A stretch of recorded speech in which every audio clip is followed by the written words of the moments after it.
చిన్న బోరుగడ్డ గడు ఒకడు వచ్చాడు ఈ మధ్య, జాడ శ్రవణ్ గడు. ఇన్ని చిన్న బోరుగడ్డ అని ఎందుకనంటే అండి, జగన్కి కొంతమంది గర్ల్ ఫ్రెండ్స్ ఉన్నారండి. గర్ల్ ఫ్రెండ్స్ అంటే ఇప్పుడు గత్తులు అనొచ్చు, అలాగని ఆడవాళ్ళు అనుకోకండి, ఆడవాళ్ళు కాదు మగోళ్ళే. ఏంటి వీళ్ళు ఎలాగ ఉంపుడు గత్తులు అయ్యారు రాయేష్, గర్ల్ ఫ్రెండ్స్ ఎలాగయ్యారని మీరు అడగొచ్చు. వీళ్ళు ఇప్పుడు జనరల్గా రాజకీయం అంటే ఎలా నడుస్తుందండి, నేను ఉన్నాను రాజకీయ పార్టీ పెట్టుకున్నాను, రాజకీయ పార్టీ పెట్టినప్పుడు ఒకవేళ ఎవరితోన్నా పొత్తు పెట్టుకోవచ్చు. ఎలియన్స్, ఇప్పుడు ఎన్డీఏ ఎలియన్స్, ఇండియా ఎలియన్స్ అని ఉన్నాయి. అఫీషియల్గా పొత్తు పెట్టుకుని ఇక మీకు ఇన్ని సీట్లు మాకు ఇన్ని సీట్లు, మేము మీకు సపోర్ట్ చేస్తాం, మీ ఓటింగ్ మాకు సపోర్ట్ చేయండి అని వెళ్తారు. ఇది వైఎస్ రాజశేఖర రెడ్డి గారు చేశారు, అలాగే మోడీ గారు చేశారు, కాంగ్రెస్ చేసింది, తెలుగుదేశం పార్టీ చేసి అందరూ చేస్తారు. ఇది ఆ పొత్తు అనేది అఫీషియల్ పొత్తు.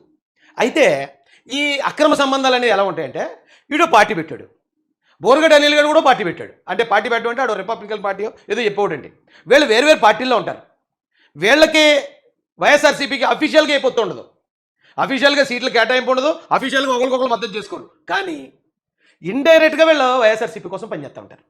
అంటే ఆల్రెడీ వీళ్ళకి భర్త ఉన్నాడు, అంటే ఒక రాజకీయ పార్టీ ఉంది, కానీ వీళ్ళు ఏం చేస్తారంటే ఇంకొకరితో కలిసి తిరుగుతూ ఉంటారు వైసీపీ తోటి. అప్పుడు బోరుగడ్డ గారు చేసింది అదే. ఆడు బాగా చదువుకున్నాడు, ఆడు ఎక్కడో లండన్లోనే ఎక్కడో ఎంబీఏ చేసి వచ్చాడు, అలాగే ఈడు బాగా చదువుకున్నాడు. కానీ వీళ్ళ అక్రమ సంబంధం, వీళ్ళు జగన్మోహన్ రెడ్డి ఉంపుడు గెత్తులు, అతను ఉంచుకున్నాడు వెళ్ళి. అంటే ట్రీట్ మీ లైక్ ఏ గర్ల్ ఫ్రెండ్, అది బయటికి చెప్పరు, బయటకు కనపడినవారు, సీక్రెట్గా జరుగుతూ ఉంటుంది. వీళ్ళకి కావాల్సిన అవసరాలన్నీ తీర్చేస్తుంటారు. వాళ్ళు గర్ల్ ఫ్రెండ్ ఎలా ట్రీట్ చేస్తారో చాలామంది తెలుసండి. ఆ టైప్ ఆఫ్ ఉంపుడు గెత్తులు వీళ్ళు. వీడు ఇప్పుడు వైసీపీ కోసం పనిచేస్తున్నాడు. మొన్నదాకా టీడీపీని ఏదో ట్రై చేశాడు, టీడీపీ పడలేదు. టీడీపీకి ఉంపుడు గతిగా ఉందాం అనుకున్నాడు, కానీ టీడీపీ మాకు ఉంపుడు గతులు కట్ట అవసరం లేదురా బాబు, మేము సంసార పక్షంగా బతికేవాళ్ళు, నడిచి నువ్వు అన్నారు. అందుకని వీడు ఇప్పుడు వైసీపీకి ఉంపుడు గతిగా ఉన్నాడు. ఓకే, అది కామన్గా ఎక్కడ జరిగేదే కాబట్టి, జరుగుతుంది కాబట్టి, ఇలాంటి అక్రమ సంబంధాలు ఇప్పుడు వైసీపీ వచ్చిన తర్వాతే మొదలయ్యాయి కాబట్టి సరే కానిద్దామండి. అయితే వీడు వీడియో మాట్లాడాడు. ఏం మాట్లాడాడండి, ఇక్కడ నిజంగా ఒక అద్భుతం జరగడానికి వాళ్ళందరూ ఏర్పాటై నిర్ణయం తీసుకున్న సందర్భం అది. అయితే ఒక్కడి ముఖంలో నవ్వులేదంటే నవ్వు ఎక్కడి నుంచి వస్తుందండి. ఒక పక్కన వెంకటేశ్వర స్వామి సంబంధించిన ఆలయంలో కల్తీ జరిగింది, భక్తుల మనోభావాలు గాయపడ్డాయి. సిబిఐ వచ్చి ఛార్జ్షీట్ వేసిన తర్వాత కూడా లేదు మా క్లీన్ చీట్ ఇచ్చారని దొంగలందరూ వాళ్ళు ప్రచారం చేసుకుంటూ మళ్ళీ వీళ్ళని దొంగతనాన్ని బయటికి తీసుకొచ్చిన వాళ్ళ మీద దొంగ అని ముద్రేస్తున్నారు. అది గతంలో వివేకానంద రెడ్డి గారు మాట్లాడినప్పుడు కూడా వీళ్ళు అలాగే మోసారు. ఇలాంటి దొంగ యాదవులు మనకి ప్రతిపక్షంగా ఉన్నప్పుడు ఈ రాష్ట్రానికి ఏ మేలు జరగనివ్వకుండా దేవుడు సొమ్ము కూడా 250 కోట్లు కొట్టేసి మళ్ళీ ఇలాంటి ఉంపుడు గత్తులు అందరినీ ఉపయోగించి మళ్ళీ మనల్ని తిట్టిస్తున్నారు అన్నప్పుడు నవ్వెందుకు వస్తుందరా లబ్బే రే జాడా, నవ్వెందుకు వస్తుందిరా? నవ్వుతూ ఉండాలా ఏంటి? దేవుడికి అన్యాయం జరిగినా, దేవుడు ఉండిని కొట్టేసినా, మళ్ళీ తిరిగి ఆరోపణలు ఈ పార్టీ మీద చేస్తున్నా, ప్రజలందరినీ కూడా మళ్ళీ మోసం చేయడానికి ప్రయత్నాలు చేస్తున్నా నవ్వుతూ ఉండాలా? నవ్వుతూ ఎలా ఉంటారా? అలా నవ్వితే నీలాగా, లేకపోతే జగన్మోహన్ రెడ్డి గారు పరామర్శకి వెళ్ళి శవాల దగ్గరికి వెళ్ళి కూడా నవ్వుతూ ఉంటాడు చూడు, అలా నవ్వితే పిచ్చేయమనుకుంటారా? సమయం సందర్భం లేకుండా నవ్వరు ఎవరుని. వాళ్ళందరి ముఖాల్లో నిజంగా సీరియస్నెస్ ఉంది. ఏంటి దరిద్రం ఏంటి? ఇలాంటి వాళ్ళు ఉన్నారేంటి ఈ రాష్ట్రంలో? జగన్మోహన్ రెడ్డి అనే రూపంలో ఈ వైఎస్ఆర్సీపీ పార్టీ చేసే ఈ అకృత్యాలు ఏంటి? ప్రజల్ని ఎందుకు ఇలా మోసం చేస్తున్నారు? ఆ బాధ ఉండదా? మనం చెయ్యని తప్పును మన మీద వేసేస్తూ ఉంటే నవ్వుతూ ఉంటారా ఎవరైనా? వీళ్ళ ప్రచారం నేరం జరిగిందని తెలుసు, డబ్బులు పోయాయని తెలుసు, 250 కోట్లు కొట్టేశారు. ఇవన్నీ తెలిసిన తర్వాత కూడా వాళ్ళ ముఖాలు ఎలా ఉన్నాయంటే వాళ్ళే తప్పు చేశారు. అంటే ఇప్పుడు జాగ్రత్తగా ఆలోచిస్తే వివేకానంద రెడ్డి గారి కేసు, ఈ కేసు ఒకటేనండి. వివేకానంద రెడ్డి గారి కేసు గురించి గవర్నమెంట్ పట్టించుకోపోయి ఉంటే తీసుకెళ్లి కప్పెట్టేద్దరు. ఎప్పుడైతే గవర్నమెంట్ పట్టించుకుందో చంద్రబాబు నాయుడు చెప్పాడన్నారు. ఈ కల్తీ లడ్డు కేసులో కూడా గవర్నమెంట్ పట్టించుకోకుండా ఉంటే వీళ్ళు ఏం మాట్లాడరు, 250 కోట్లు తప్పిస్తారు, హ్యాపీగా ఉందరు. కానీ ఎప్పుడైతే పట్టించుకుని దాన్ని వెలికి తీస్తున్నారో అంటే చంద్రబాబు నాయుడు గారు ఇదంతా చేశారని వేసేస్తున్నారు. Same to same. దొంగను పట్టుకుంటే దొంగను రెడ్ హ్యాండెడ్గా ఎవడైతే పట్టుకున్నాడో ఆ పట్టుకున్నవాడి చేతిలో ఉన్న పర్సెంటేజ్ ఈడే దొంగ నడిచే రకాలకి, దానికి మళ్ళీ ఇలాంటి పకోడీగాళ్ళు, ఇలాంటి ఉంపుడు గత్తులు సపోర్టు. మరి ప్రజలు నమ్ముతున్నారేమో ఈ ఎదవల్లో చేసే ఈ అబద్ధాలు, ఈ అబద్ధ ప్రచారం ఈ స్థాయిలో చేస్తున్నారు ప్రజలు, కానీ మళ్ళీ ఇలాంటి అబద్ధాలు నమ్ముతున్నారేమో అనే ఆ బాధ ఉంటుంది కదా ఈ రాష్ట్రం మీద ప్రేమ ఉన్న ప్రతి ఒక్కడికి. ఆ బాధలో వాళ్ళు అలా ఉండటం తప్పలేదు కదా. ఏంటో ఈ దరిద్రం అని చెప్పి నవ్వుతూ కూర్చోలా ఏంటి? మీరు ఇన్ని ఎదవపనులు చేస్తూ ఉంటే అధికారంలో ఉన్న వాళ్ళు నవ్వుతూ కూర్చోలా అంటాడండి. ఇలా ఈ ఉంపుడు గతిగాడు అన్న మాటలు అయ్యి అంటే ఇదే ఉంపుడు గతిగాడు ఇంకోటి అన్నాడు. ఇక్కడైతే ఏకంగా ఆర్థిక శాఖ మంత్రి పయ్యావుల కేశవ్ గారి గురించి మాట్లాడుతుంది ఉంపుడు గత్తె. ఈ సిట్ దాన్ని తర్వాత ఎన్డీఆర్ఐకి సంబంధించినటువంటి దానికి పంపితే వాళ్ళు ఏమన్నారు, at present we do not have the methodology to check the presence of the animal fat like tallow or fish oil. మాకు ఈ రెండింటిని చెక్ చేసేటువంటి సామర్థ్యం లేదని. ఒకవైపు ఎన్డీడీబీ కాఫ్ ఇచ్చినటువంటి రిపోర్ట్ లో ఇవి జంతువు కొవ్వు కలిసేటువంటి అనుమానం ఉంది, అవకాశం ఉంది అనే అనుమానాస్పద వ్యక్తులు అక్కడ రిపోర్ట్ వస్తుంది. కానీ ఎన్డీఆర్ఐలో ఈ రిపోర్ట్ ఎన్డీటీవీలో వచ్చింది అనేది ఇదేనండి. ఇది ఆల్రెడీ చూపించాను నేను. ఎన్నిసార్లు చూపించాలి మరి వీళ్ళు చేసి తప్పుడు ప్రచారానికి. ఇదిగో ఇందులో బీఫ్ టాలో ఉందో లాట్ ఉందని వచ్చింది ఆల్రెడీ ఎన్డీటీవీ. ఆయన అదే అన్నారు, ఎవరో కేశవ్ గారు అన్నమాట అదే. సామర్థ్యం లేదు పరీక్షలు చేసే అనేటువంటి వాళ్ళ రిపోర్ట్ని పట్టుకుని జగన్మోహన్ రెడ్డి గారు బయట మాట్లాడతారు. రే కీప్, అది సొంతపోతు కబుర్లు ఏంటిరా? ఆల్రెడీ ఎన్డీటీవీ ఇచ్చిందే కదా చెప్పారు వాళ్ళు. సిబిఐ కూడా ఏం చేసిందంటే ఎన్డీటీవీ గతంలో ఇచ్చిన రిపోర్ట్ పంపించారు అక్కడికి ఎన్డీఆర్ఐకి. ఇగో గతంలో ఎన్డీటీవీ ఇలాగ ఇచ్చింది, మరి మీ పరిస్థితి ఏంటి? అది సిబిఐ ఛార్జ్షీట్లో కూడా పెట్టింది కదా. రా కీపు, జగన్ గారు కీపు పెట్టింది కదా, అది నీకు తెలుసు కదా. నువ్వు ఎంత చవటవన్నా ఎంత దద్దమైనా నువ్వు చదువుకున్నావు కదా. నువ్వు ఇప్పుడు ఎంత ఎదవన్నా కావచ్చు, ఒకప్పుడు గౌరవప్రదమైన స్థానంలో కూర్చున్నవాడు కదా నువ్వు.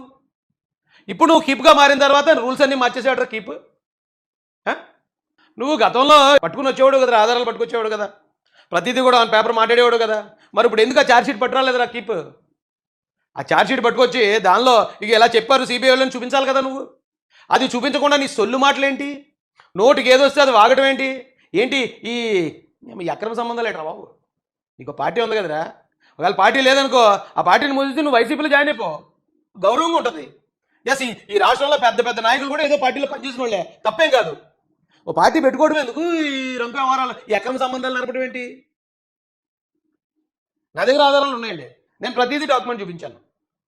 కానీ ఇలాంటి ఎదవలు ఇలాంటి పనికిమాలి ప్రచారం చేస్తుంటే మరి చంద్రబాబు నాయుడు గారికో లోకేష్ గారికో పవన్ కళ్యాణ్ గారికో ఇలాంటి నీచుల్ని ఎప్పుడు చూడనోళ్ళు సడన్గా ఇలాంటి వాళ్ళని చూసినప్పుడు వాళ్ళకి మంచి వాళ్ళు కొంచెం బాధపడతారు కదండి. ఏంట్రా బాబు ఎంత దరిద్రం, ఎంత నీచులు ఉన్నారు, ఎంత నీచాన్ని దిగజారుతున్నారేంటి అని వాళ్ళు బాధపడడం అర్థం ఉంది కదా. కానీ రాష్ట్ర ప్రజలు అయితే అర్థం చేసుకుంటారు. చంద్రబాబు నాయుడు గారు, లోకేష్ గారు, పవన్ కళ్యాణ్ గారి వాళ్ళు ఎందుకు బాధపడుతున్నారో రాష్ట్ర ప్రజలకు తెలుసు. ఇది డైరెక్ట్గా ఆ ఛార్జ్షీట్లో ఉన్నదే. ఛార్జ్షీట్లో వేసిన పేజీలో 35వ పేజీలో ఉంది. ఈ డేట్లో ఆల్రెడీ మొన్న కూడా చెప్పాను నేను. 6/7/2024లో 2 ట్యాంకర్లు, 12/7/2024లో forwarded NDTP calf lab, TTD received the NDTP calf test report on 16/7/2024న 23/7/2024న respectively which shows ghee adulteration with vegetable and animal fat ఉందని వచ్చింది, ఆ రిపోర్ట్ వచ్చింది అని ఇప్పుడు సిబిఐ వేసిన దాంట్లో ఉంటే అబద్ధం అన్నాడు. మరి ఏం చేయాలండి ఇలాంటి ఉంపుడు గత్తులు గడిని? ఏం చేయాలి ఇలాంటి కీపుగల్ని? ఈ అక్రమ సంబంధాలు పెట్టుకునే ఎదవలో ఇంత పబ్లిక్గా వచ్చి అబద్ధాలు చెప్తూ ఉంటే మరి వాళ్ళు ఇప్పుడు పయ్యావుల కేశవ్ గారు ఉన్నారు, ఆయన ఎంతో నిబద్ధత కలిగిన వ్యక్తి, ఎప్పుడో ఒక మాట కూడా తోలడు, చాలా పర్ఫెక్ట్గా చాలా నిబద్ధతతో అంతా కూడా డాక్యుమెంట్ ఎవిడెన్స్తో మాట్లాడతాడు. మాట్లాడి అన్యాయం జరిగినప్పుడు అన్యాయం జరిగింది అని చెప్పుకొస్తున్నాడు ఆయన ఈ రాష్ట్రం తరపున. అలాంటి వాళ్ళని ఇలాంటి ఉంపుడు గత్తులతో తిట్టుతాడు జగన్. వీడొచ్చి ఏమంటాడు తెలుసా అండి, చదువుకున్నావా అంట. ఆయన చదువుకున్నాడు కాబట్టి ఆయన నిజం మాట్లాడాడు. నువ్వు అమ్ముకున్నావు కాబట్టి నిన్ను నీ శరీరాన్ని నువ్వు అబద్ధం మాట్లాడుతున్నావురా ఉంపుడు గత్తే. నువ్వు అమ్ముడిపోయావు, నీ శరీరాన్ని అమ్ముకున్నావు, నీ తెలివిని అమ్ముకుంటున్నావు. నువ్వు ఒకడికి మరో పార్టీకి ఉంపుడు గత్తిగా ఉన్నావు. నీకు పార్టీ ఉన్నా అఫీషియల్గా నీకేమైనా పొత్తుందా? పోనీ నీకేమైనా ఒక సీట్ 2 సీట్లు ఏమైనా కేటాయించాడా జగన్? ఎందుకురా, ఎందుకు ఈ కాళ్ళు నాకే వ్యవహారం, ఎందుకు ఈ సంకల్ నాకే వ్యవహారం? అది మళ్ళీ అబద్ధాలు చెప్పడానికి. గూగుల్లో ఒకవేళ ఎవడేది పెట్టినా గూగుల్లో ఉంటుంది, కొన్ని నిజాలు కూడా ఉంటాయి, నేను కాదని అంటలే. కానీ ఇటు గూగుల్ని అడగటం ఏంటి? సిబిఐ ఛార్జ్షీట్ ఎదురుగా ఉండగా సిబిఐ ఛార్జ్షీట్ని అడిగితే చెప్తుంది కదా. గూగుల్ని అడగటం ఏంటి, యూట్యూబ్ని అడగటం ఏంటి, ట్విట్టర్ని అడగటం ఏంటి? అసలు దీనికి సంబంధం ఉందండి ఏమన్నా?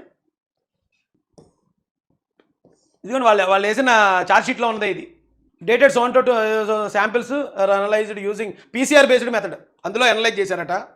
ఇక్కడ ఏమన్నాడు, but not detected lord in any of the 4 samples. అంటే మాకు లార్డ్ కనపడలేదన్నాడు, నిజమే, పందికో కనపడలేదన్నాడు. కానీ వాడే ఇక్కడ ఏమన్నాడండి, ఇక్కడ చూడండి, లిమిట్ డిటెక్షన్ ఎల్ఓడి 10% పైన ఉంటేనే మేము చేయగలం.